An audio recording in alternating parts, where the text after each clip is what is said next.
Like many things, politeness varies across cultures, and this is reflected in language as well.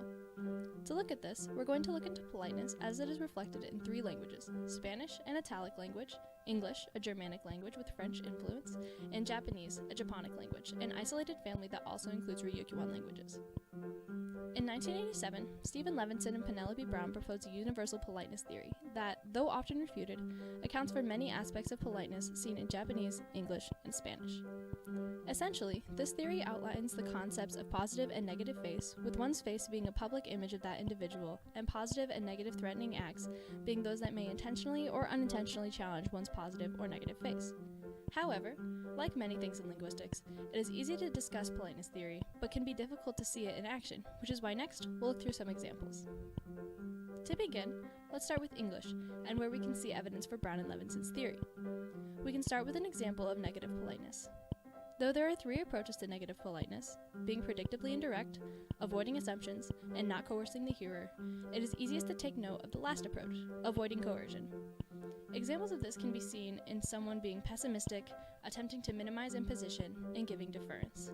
This is seen in phrases like, "Could you do this? I hate to ask this," and "You know much more about this than I do." Though these phrases are extremely common and they often occur without much consideration, they provide a strong example of the negative politeness accounted for by Brown and Levinson's theory. Something similar can be seen in Spanish, in a conversation documented by Diana Bravo in her discussion of politeness in Spanish. Though Bravo does not prescribe to Brown and Levinson's theory, she does raise several points related to negative politeness, specifically in a documented conversation between two individuals, Carlos and Dora. In this conversation, Carlos discussed how he was perceived by locals as an Argentinian tourist in Mexico. Carlos described his experience. "Bueno, en México yo me quedaba tranquilo cuando después de un tiempo me decían, ah, pero tú no pareces argentino, entonces ya." Meaning, well, in Mexico, I calmed down when after a while they would tell me, "Ah, but you don't look like an Argentinian." In this case, Carlos describes negative politeness as the locals in Mexico had attempted to soothe him in a polite manner. However, this could still be read as offensive to other Argentinians, like Dora. Eventually, in trying to explain himself, Carlos used a very general form of you by saying one. "Hay muchos argentinos que son muy soberbios y que andan uno que los ve." In this last bit, uno que los ve is the most important part. One can see them. In using this very general form of one, he avoids the responsibility of the criticism being tied back to him.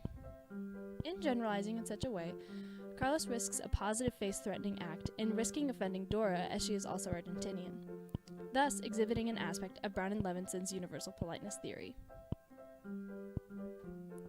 In Japanese, however, politeness theory is seen through the use of honorifics. Though the indirectness seen in the first English example does not translate into Japanese, the use of honorifics offers a unique perspective in both positive and negative politeness. This can be seen in the way it would be considered strange if one were to use an honorific when speaking about people of a higher social status committing a dishonorable act. In a 2004 research article, Dr. Atsushi Fukada discusses the difference between speaking the sentence, "My teacher killed my classmate," with and without the use of an honorific. Without the honorific, we have "Sensei ga dokusei o koroshita." With it, we have "Sensei ga dokusei o koroshi ni natta," which would sound bizarre or even almost incorrect to a native speaker of Japanese. In this way, we can see the effects of politeness theory as they relate to Japanese and how they differ from Spanish and English. Politeness is seen cross-linguistically in varying forms, be it seen in honorifics, as in Japanese, or in the positive and negative face aspects of English and Spanish. Whether or not the politeness displayed matches the theory presented by Brown and Levinson, the differences seen between languages remain present and continue to coincide in interesting ways.